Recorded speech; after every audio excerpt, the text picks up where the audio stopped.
You're not welcome here anymore. Get out." Those were the last words my father said to me before I walked out of the house I grew up in, my fingers still clutching a manila folder filled with financial reports no one had bothered to read.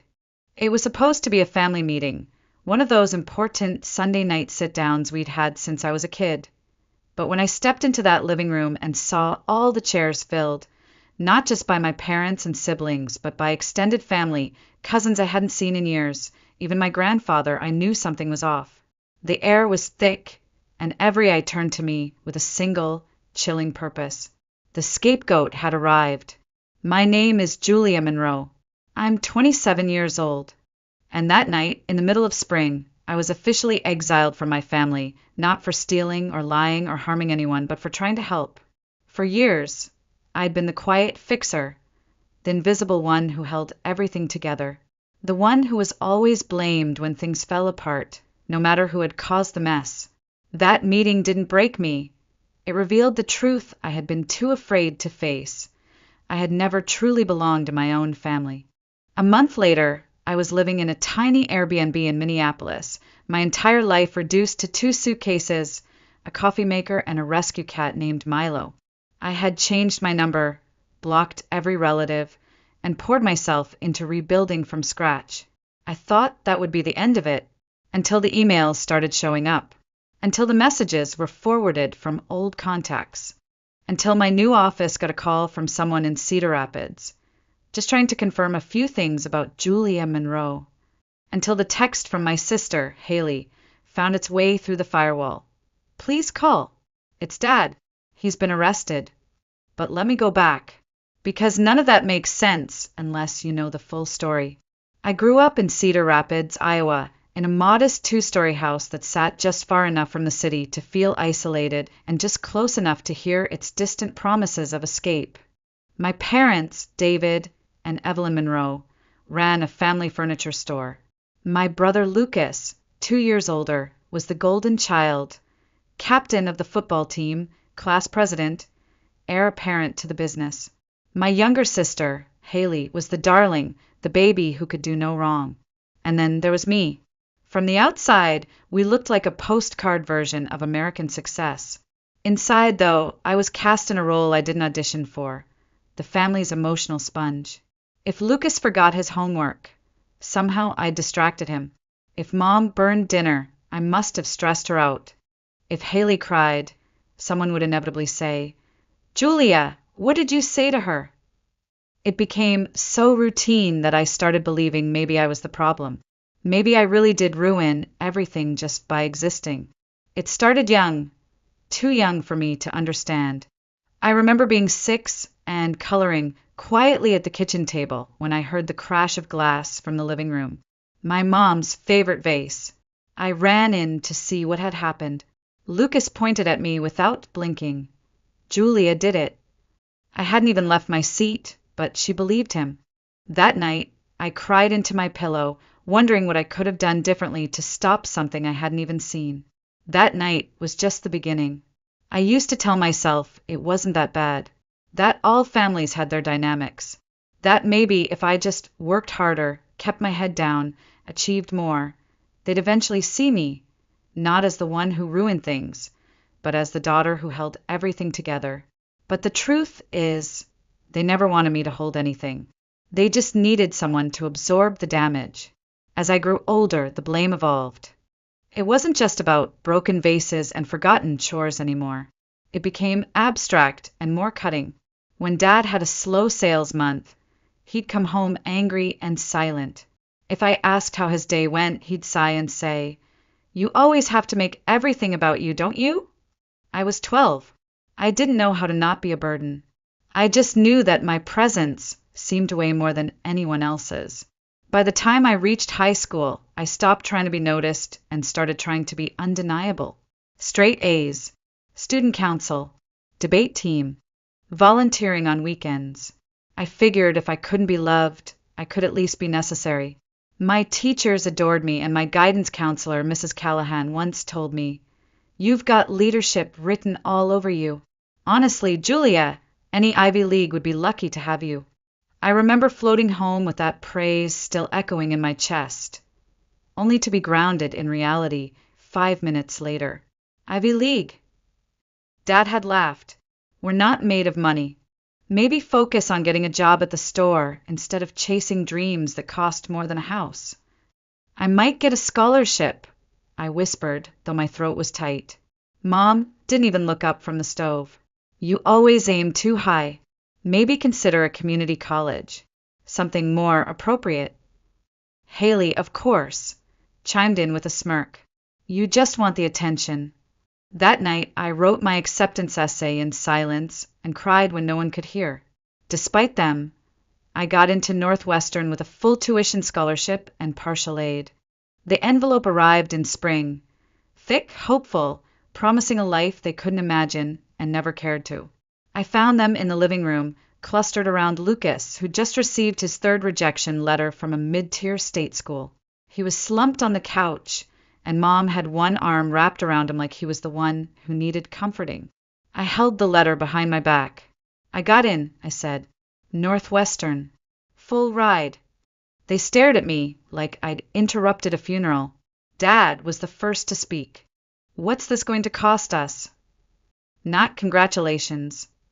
Not, we're proud of you. Just suspicion and a financial panic they'd never shown when buying Haley a brand new car for her 16th birthday. You're always trying to show us up, Lucas muttered. We get it. You're the smart one. So I folded the letter in half, tucked it back into the envelope, and swallowed the celebration. In college, I flourished. I made friends who laughed at my jokes, not at me. Professors who saw my ideas as valuable. I learned that not every room needed a scapegoat, but the tether to my family remained. Calls from Mom that started with, "How are you?" and ended in guilt. Texts from Haley reminding me that Dad's been on edge since you left. As if my success was a disruption to their dysfunction. After graduation, I had offers in Chicago, in New York, even in Austin, but I turned them all down. Something in me still craved home. Still thought I could fix it if I just tried hard enough. So I moved back to Cedar Rapids, got a marketing job at a mid-sized firm, rented a small studio apartment 12 minutes from my parents' place, and every Sunday night I went to dinner where I was still the problem. Coming back to Cedar Rapids was like stepping into a museum where nothing had been dusted, but everything was exactly as it used to be, right down to the way my mother sighed when I walked through the front door. I kept thinking, maybe if I show them how much I've grown, how successful I've become, they'll finally see me differently. I was wrong. The Monroe family furniture store was struggling. Once a charming staple of the local community, known for handcrafted oak tables and solid maple bookshelves, it had lost its shine in the face of mass-produced imports and online retailers. Still, my father clung to the business like it was his last breath. One Sunday dinner, between bites of meatloaf, Dad muttered something about declining foot traffic. I looked up, cautious but hopeful. I could help, I offered gently. Redesign the website, optimize it for mobile. Maybe run a few targeted ads, just to bring in some younger customers. He didn't even glance up from his plate. Marketing, he said, as if the word tasted bitter. You mean tricking people into buying crap they don't need. I felt the sting, but smiled anyway. Not tricking, storytelling. Showing people what your pieces mean. Sounds like fluff, Lucas chimed in. If it were that easy, we'd already be doing it. Haley giggled behind her wine glass. Maybe Julia wants to be the next CEO. I swallowed the lump in my throat and said nothing. But the next week, I showed up at the store anyway. No announcement. No big pitch. I just started working. Took pictures of the products. Built a Shopify site in my free time. Created an Instagram page with before and after room setups using their pieces. I even reached out to local photographers and offered a trade. Photo shoots for exposure and credit. Little by little, sales began to improve. A few customers mentioned they saw a nightstand on Instagram. A young couple said they discovered the website while searching for rustic, locally made furniture. Dad didn't say thank you, but he stopped calling marketing fluff, and that was enough for me for now. 3 months in, Mom asked if I could look over the business finances. "We've been under some pressure lately," she admitted over a lukewarm cup of chamomile tea. "The loan payments are getting heavy." "What loan?" I asked. She blinked. "The one we took out 2 years ago to renovate the showroom." I had never heard about it. That night, I stayed up cross-checking their business ledgers. What I found made my stomach churn. Multiple loans, some with steep interest rates, maxed out credit cards, overdue invoices, and a glaring cash flow problem. The store wasn't just struggling, it was bleeding out. The next morning, I met with my parents. "You should consider downsizing the warehouse," I said carefully. "Maybe liquidate some aging inventory. A flash sale might help bring in cash." My father's face turned a dangerous shade of red. "This is my business. I've run it since before you could spell your own name." "I'm not trying to take over," I said. "I'm trying to help." But help, in my family, had always been a double-edged sword. Weeks later, Dad came to me with a favor. The bank had offered a refinancing deal, but only if someone with a better credit score co-signed the loan. "Just paperwork," he said. "You won't pay a dime." Every financial bone in my body screamed no. But the other part of me, the daughter still starving for approval, whispered yes. I agreed on 3 conditions. I'd have access to the books, I'd be informed of any large expenses, and we'd meet monthly to review everything together. He agreed, reluctantly, and for a moment, just a moment, I thought we might actually fix this together. It started with a text from my mother. Just one line. "Family meeting. Tomorrow. 6 p.m. You must be there." No heart emojis. No sweetheart or love you. Just cold formality, like a summons. Something in my gut twisted. I tried to ignore it, chalk it up to anxiety or overthinking. But by the time I pulled into the driveway the next evening, I knew this wasn't just a meeting. There were too many cars lined up along the street. My grandfather's Buick, Aunt Louise's red Honda, even my cousin Dylan's pickup from 2 towns over. I stepped out of my car slowly, clutching the folder I'd prepared with printouts, bank statements, and marketing metrics, just in case. I had no idea what I'd need to defend, but something told me I would be defending myself. The front door was unlocked. I stepped inside to silence. Then, suddenly, every voice stopped. A sea of eyes turned toward me from the living room. Dozens of them. My parents sat side by side on the couch. Lucas and Haley flanked them like bodyguards. Every other seat was taken. Aunts, uncles, cousins, even my old piano teacher from church. "There she is," Dad said flatly. "Now we can begin." I stood frozen at the threshold. "Begin what?" "The family situation," Mom said without looking at me. "The one you created." I don't understand." "Don't pretend," Haley snapped. "We know what you did." My grandfather, normally soft-spoken and kind, stared at me with open disappointment.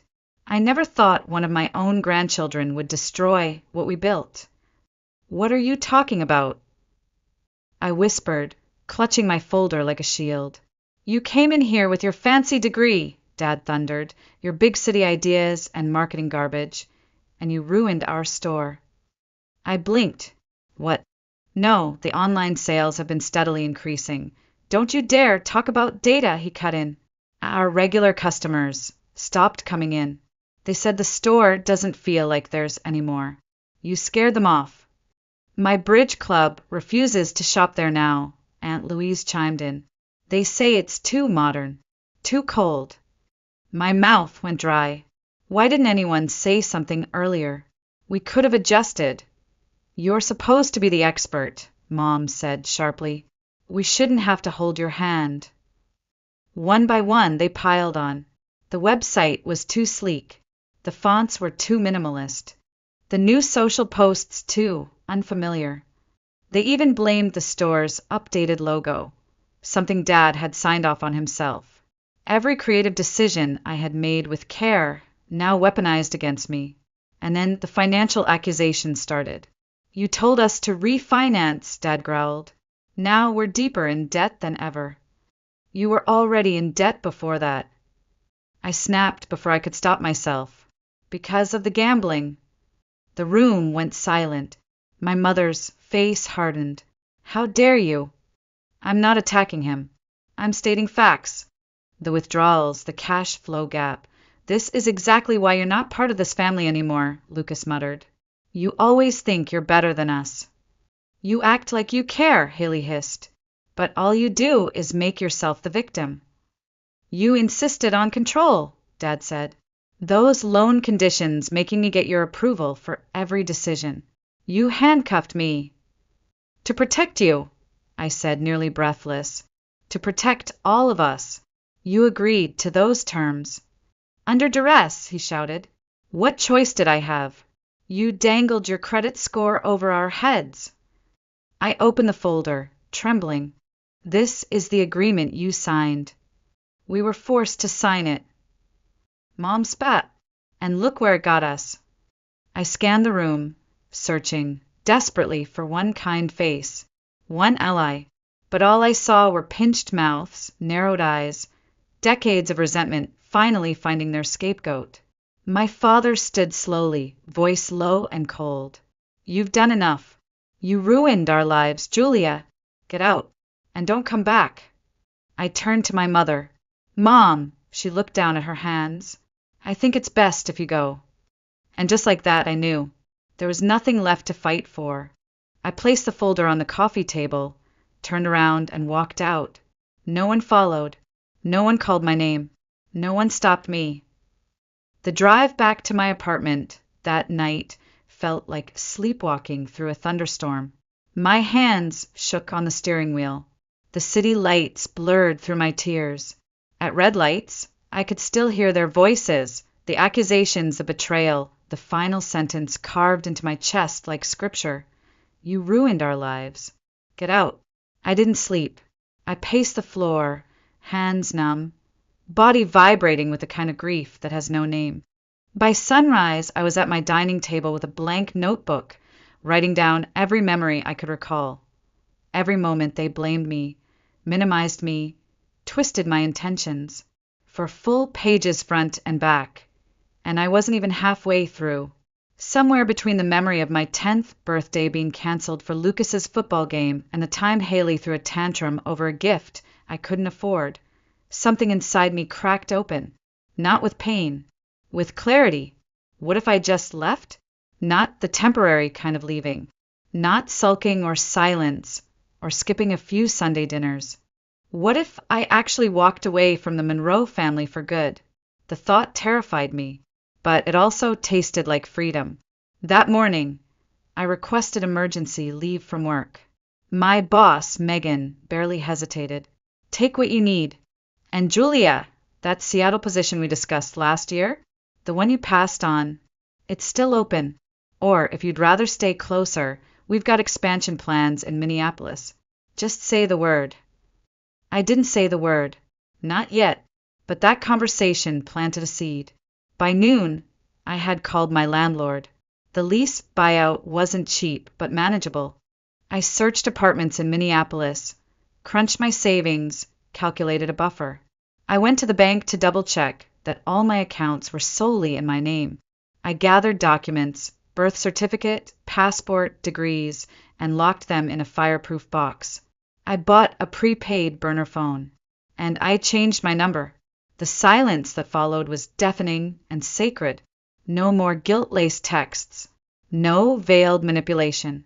No sudden voicemails from Dad asking me to fix things he had broken. I blocked them all and forwarded my old number to a monitored voicemail just in case anything urgent came through. Then, I drove. One long, quiet stretch of road north to Minneapolis, a city I barely knew, with nothing but my clothes, my laptop, and a single cardboard box marked Essentials. I rented a tiny Airbnb studio in the Whittier neighborhood. Bare walls, thin mattress, one window with a view of a fire escape. It felt like a sanctuary. Still, the first night, doubt came crashing in. Was I overreacting? Was I selfish? I reached for my phone out of habit, only to remember it was a clean slate now, no contacts, no history. And then the panic attack hit. 20 minutes on the floor, hyperventilating, sweating, certain I had made a terrible, irreversible mistake. But I didn't run back. Instead, I made a list, a 3-step plan. 1. Set up a remote work arrangement while I waited for the Minneapolis branch to finalize. 2. Find a permanent apartment. 3. Establish a routine, anything to ground me. The next morning, I walked to a nearby cafe with my laptop. The barista, a woman with a full sleeve of floral tattoos and a spark in her eye, noticed me fumbling with the Wi-Fi password. "First time here?" she asked, smiling. "First time in Minneapolis," I replied. "Well," she said, handing me a muffin I didn't order, then welcome. "I'm Sophia, and Cafe Salta is now officially your safe zone." That 5-minute interaction changed everything. I returned the next day, and the day after. Sophia introduced me to her partner, Adam, and a few of their friends who gathered at the cafe every Saturday morning to play cards and argue about poetry. For the first time in my life, no one asked what my family thought of me. No one needed a resume. I was just Julia, and that was enough. 3 weeks into my new life, I visited the phone store to disconnect the old number permanently. The clerk, a teenager with a nose ring and bored expression, offered one last option. "We can pull message logs or voicemails if you want to save anything." Curiosity got the better of me. I nodded. 20 minutes later, I was staring at a printout of 89 text messages, 26 voicemails, and 53 missed calls, all from Cedar Rapids. The earliest were filled with rage. "My father, stop this nonsense and call me back." "My mother, you're making things worse." "Lucas, you're always so dramatic." But as the weeks went on, the tone shifted. Confusion, then panic, then desperation. The last voicemail was from Haley. "Julia, it's bad. Like really bad. Dad's in trouble. Please call." I sat in the corner of the store, holding the printouts like a deck of secrets. I didn't cry. I didn't feel satisfaction either. Just a hollow ache that felt older than I was. That night, I got the call at work. "Julia Monroe?" "Yes. Speaking." "I've been trying to find you for weeks," the voice snapped. "It's Haley." My pulse quickened. "How did you get this number?" "It doesn't matter. You need to come home. Dad's case is going to court. His lawyer needs character witnesses. Also, the bank's asking questions about the loan. The one you co-signed." There it was, no greeting, no apology, no acknowledgement of the firestorm they had set. Just demands. "I'm not coming back to Cedar Rapids," I said evenly. "What? Don't be ridiculous. This is family." "You mean the same family that told me I ruined their lives and kicked me out of the house?" "That was just Dad being upset. You know how he gets." "I do," I said coldly. "That's exactly why I left." There was a pause, sharp and crackling through the line. Then came the guilt. "So you're just abandoning us? When things get hard?" "I'm protecting myself," I replied. "I advised against the loan. I only agreed with strict conditions that were violated. I've already spoken to my own attorney." "You got a lawyer?" "Yes. And I've submitted a written statement to the bank detailing my limited role. If anyone tries to implicate me, they'll be in for a surprise." Haley's voice dropped an octave. "So you're throwing Dad under the bus?" "I'm telling the truth," I said. Something this family never made much room for. The call spiraled. Accusation. Pleas. Thinly veiled threats. "I swear, Julia, if you think you can just run away and start over, you're wrong.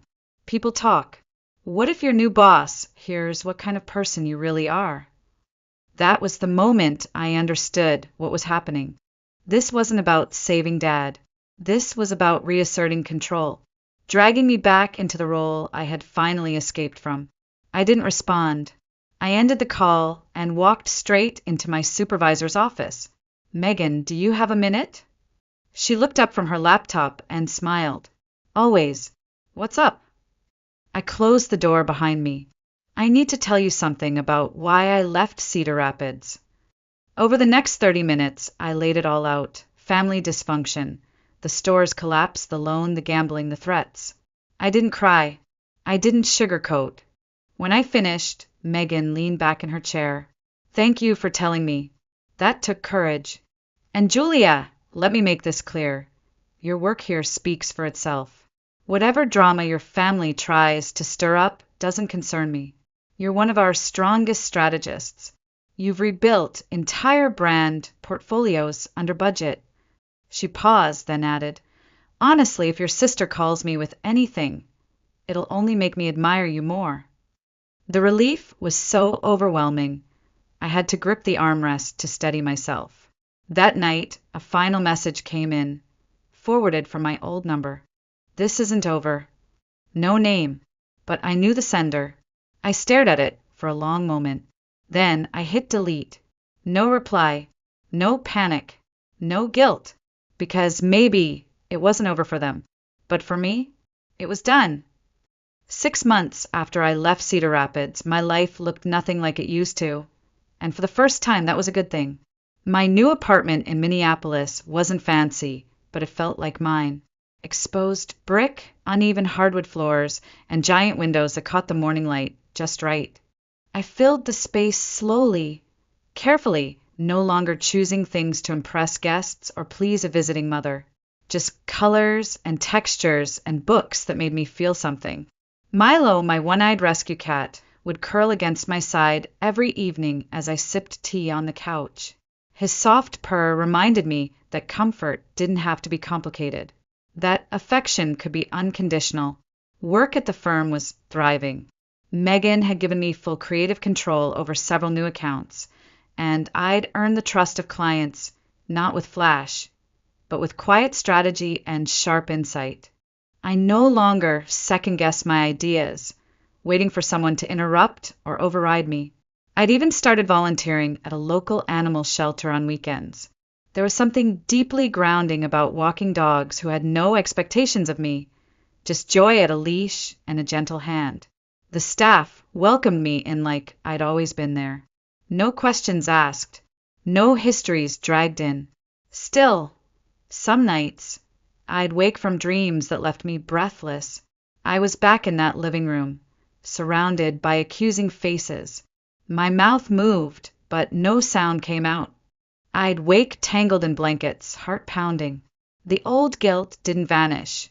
It just got quieter over time, like a radio slowly losing signal.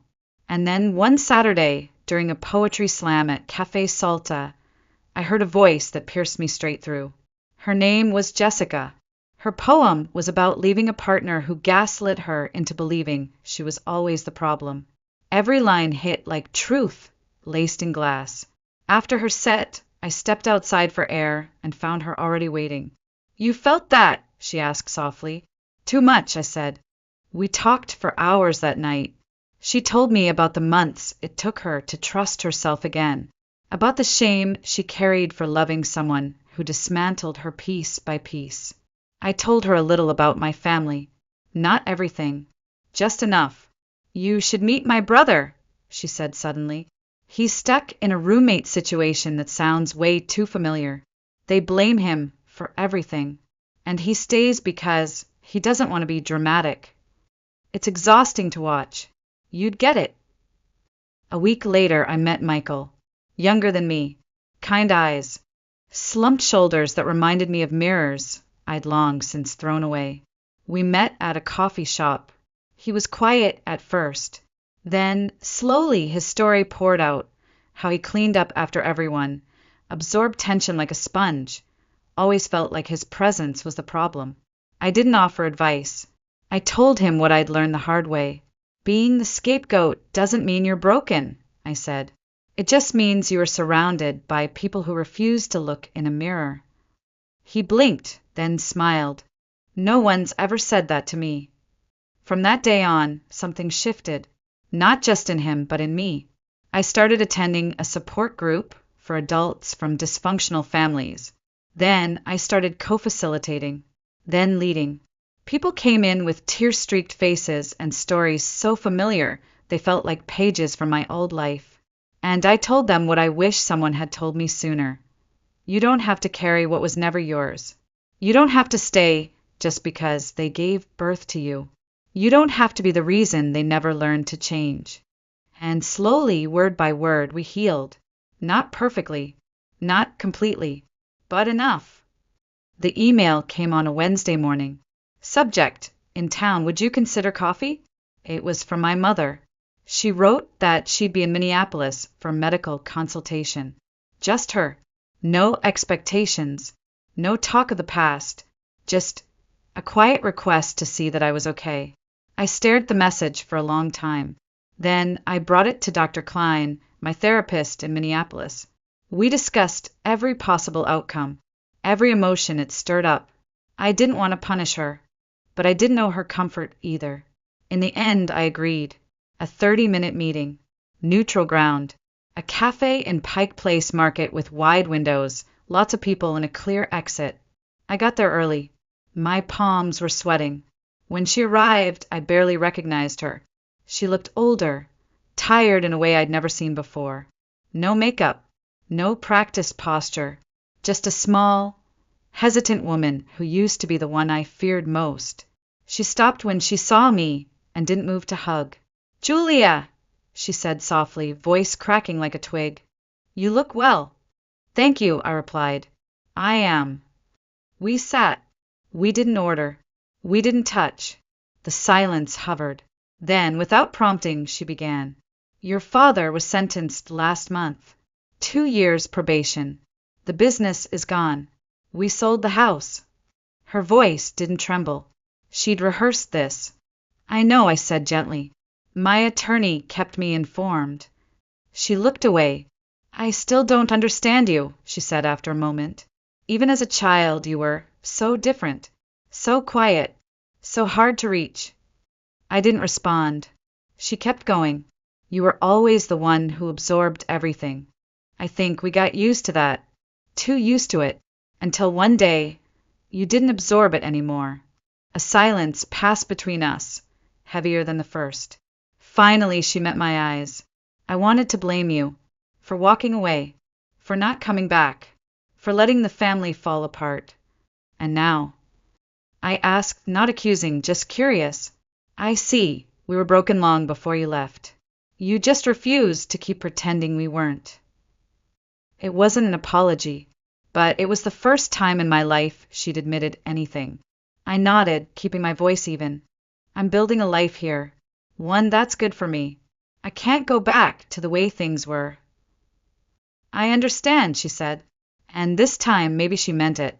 We talked for a while longer, nothing deep, nothing painful. 30 minutes passed, and I stood to leave. She did too. At the door, she asked, "Would you be open to occasional calls? Maybe just to check in." I thought for a moment. "I'd be open to that, but only if you can respect my boundaries. I'm not here to fix anyone anymore." She nodded. "I'll try." We parted with an awkward half-hug that neither of us quite committed to. It was enough. Over the next few months, she called occasionally. Short conversations, weather, books, recipes. Sometimes she'd ask about my job. I'd answer, but I never offered more than I wanted to, and she never pushed. My father called once, 6 months into his probation. He talked about rebuilding the family name, launching a new business. Wanted me involved. I declined. He called me bitter, said I was holding grudges, said therapy had turned me into someone cold. I told him therapy helped me see that forgiveness doesn't mean submission, that I could forgive him and still walk away. He didn't call again. Lucas never reached out. Haley sent 2 emails, one cruel, one desperate. I didn't respond to either. My family remained exactly as they had always been, but I wasn't. 1 year after I left Cedar Rapids, I stood at the edge of the water in Minneapolis, watching the sun fracture across the surface. Behind me was a life of silence, shame, and survival. Ahead was mine to build. I took out my phone. A new number. A new name in so many ways. There was a message from my mom. Thinking of you today. Hope you're well. I smiled. Typed back, I am. Hope you are too. Then I turned off my phone, breathed in the wind, and let the quiet surround me. Not the silence of being dismissed, but the peace of being enough. Because I had finally learned. Some family doesn't get to come with you. Some history doesn't get a rewrite. Some endings are the most honest kind of freedom. And choosing yourself isn't selfish. It's sacred.